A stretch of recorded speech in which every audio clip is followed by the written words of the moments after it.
नमस्कार मित्रों, स्वागत है हमारे YouTube चैनल ऐतिहासिक भारत में। आज हम आपको बताने जा रहे हैं भारत के वीर और पराक्रमी राजा पृथ्वीराज चौहान के बारे में। तो आइए जानते हैं उनका ऐतिहासिक जीवन काल।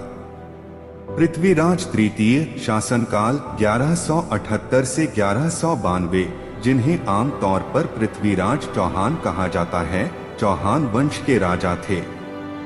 उन्होंने वर्तमान उत्तर पश्चिमी भारत में पारंपरिक चौहान क्षेत्र सपादलक्ष पर शासन किया। उन्होंने वर्तमान राजस्थान, हरियाणा, दिल्ली, पंजाब, मध्य प्रदेश और उत्तर प्रदेश के कुछ हिस्से पर भी नियंत्रण किया। उनकी राजधानी अजमेरू, आधुनिक अजमेर में स्थित थी। हालांकि मध्ययुगीन लोक किंवदंतियों ने उन्हें भारत के राजनीतिक केंद्र दिल्ली के राजा के रूप में वर्णित किया है, जो उन्हें पूर्व इस्लामी भारतीय शक्ति के प्रतिनिधि के रूप में चित्रित करते हैं। पृथ्वीराज का जन्म चौहान राजा सोमेश्वर और रानी कर्पूरा देवी के घर हुआ था। पृथ्वीराज और उनके छोटे भाई हरिराज दोनों का जन्म गुजरात में हुआ था, जहां उनके पिता सोमेश्वर को उनके रिश्तेदारों ने चालुक्य दरबार में पाला था। पृथ्वीराज गुजरात से अजमेर चले गए जब पृथ्वीराज द्वितीय की मृत्यु के बाद उनके पिता सोमेश्वर को चौहान राजा का ताज पहनाया गया। सोमेश्वर की मृत्यु 1177-1234 में हुई थी, जब पृथ्वीराज लगभग 11 वर्ष के थे। पृथ्वीराज, जो उस समय नाबालिग थे, ने अपनी मां के साथ राजगद्दी पर विराजमान हुए। इतिहासकार दशरथ शर्मा के अनुसार पृथ्वीराज ने 1180-1237 ईस्वी में प्रशासन का वास्तविक नियंत्रण ग्रहण किया। दिल्ली में अब खंडहर हो चुके किला राय पिथौरा के निर्माण का श्रेय पृथ्वीराज को दिया जाता है। पृथ्वीराज रासो के अनुसार दिल्ली के शासक अनंतपाल तोमर ने अपने दामाद पृथ्वीराज को शहर दिया था, और जब वह इसे वापस चाहते थे तब हार गए थे। यह ऐतिहासिक रूप से गलत है, क्योंकि पृथ्वीराज के चाचा विग्रहराज चतुर्थ द्वारा दिल्ली को चौहान क्षेत्र में ले लिया गया था। इसके अलावा ऐतिहासिक साक्ष्य बताते हैं कि अनंतपाल तोमर की मृत्यु पृथ्वीराज के जन्म से पहले हो गई थी। उनकी बेटी की पृथ्वीराज से शादी के बारे में दावा बाद की तारीख में किया गया है। पृथ्वीराज के पूर्ववर्तियों ने 12वीं शताब्दी तक भारतीय उपमहाद्वीप के उत्तर पश्चिमी क्षेत्रों पर कब्जा करने वाले मुस्लिम राजवंशों के कई हमलों का सामना किया था। 12वीं शताब्दी के अंत तक गजनी आधारित गोरी वंश ने चौहान राज्य के पश्चिम के क्षेत्र को नियंत्रित कर लिया था। 1175 में जब पृथ्वीराज एक बच्चा था, मोहम्मद गोरी ने सिंधु नदी को पार किया और मुल्तान पर कब्जा कर लिया।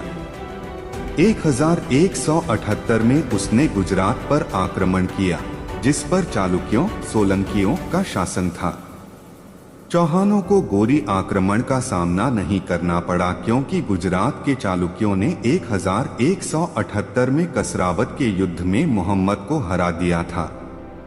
अगले कुछ वर्षों में मोहम्मद गोरी ने पेशावर, सिंध और पंजाब को जीतते हुए चौहानों के पश्चिम में अपनी शक्ति को मजबूत किया। उन्होंने अपना अड्डा गजनी से पंजाब कर दिया और अपने साम्राज्य का विस्तार पूर्व की ओर करने का प्रयास किया। इससे उन्हें पृथ्वीराज के साथ संघर्ष में आना पड़ा। मध्यकालीन मुस्लिम लेखकों ने दोनों शासकों के बीच केवल 1 या 2 लड़ाइयों का उल्लेख किया है। तबकाते नासिरी और तारीख़-ए-फ़िरिश्ता में तराइन की 2 लड़ाइयों का जिक्र है। जमीउल हिकाया और ताजुल मासीर ने तराइन की केवल दूसरी लड़ाई का उल्लेख किया है, जिसमें पृथ्वीराज की हार हुई थी। हालांकि हिंदू और जैन लेखकों का कहना है कि पृथ्वीराज ने मारे जाने से पहले कई बार मोहम्मद को हराया था। जैसे कि हम्मीर महाकाव्य दावा करता है कि दोनों के बीच 9 लड़ाइयां हुई। पृथ्वीराज प्रबंध में 8 का जिक्र है। प्रबंध कोश 21 लड़ाइयों का दावा करता है, जबकि प्रबंध चिंतामणि 22 बतलाता है। जबकि यह लेखन संख्या को बढ़ा चढ़ाकर पेश करते हैं। यह संभव है कि पृथ्वीराज के शासनकाल के दौरान गौरियों और चौहानों के बीच 2 से अधिक मुठभेड़ हुई। तराइन का प्रथम युद्ध 1190 से 1191 के दौरान मोहम्मद गौर ने चौहान क्षेत्र पर आक्रमण किया और तबरहिंदा या तबरेहिंद बठिंडा पर कब्जा कर लिया।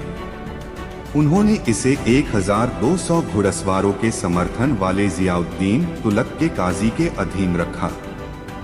जब पृथ्वीराज को इस बारे में पता चला तो उसने दिल्ली के गोविंद राजा सहित अपने सामंतों के साथ तबरहिंदा की ओर प्रस्थान किया।